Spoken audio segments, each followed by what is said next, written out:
ভোটের মুখে স্কুলে ফাটলো বোমা, উদ্ধার হয়েছে আরও একটি তাজা বোমা।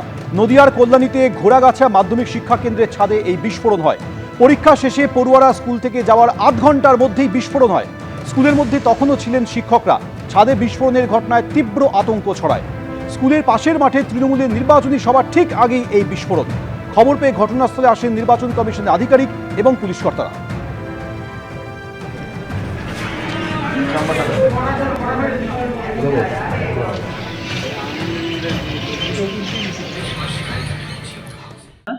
পরীক্ষা চলছিল, পরীক্ষা হয়ে গেছে, তারপরে এই আধ ঘন্টা পরে এটা ঘটনাটা আওয়াজ শুনেছি আমরা। উপরে যখন একটা আওয়াজ হলো, আমরা তখন অফিসে ছিলাম। আওয়াজ শুনে বেরিয়ে এসে দেখি এই সমস্ত জালের কাটিয়ে এটা সেটা পড়ে আছে। বোম বোম ছাড়া কি হবে? গন্ধ, একটা দুর্গন্ধ বেরোচ্ছে, ভারতের গন্ধ। একটা আওয়াজ হয়েছে।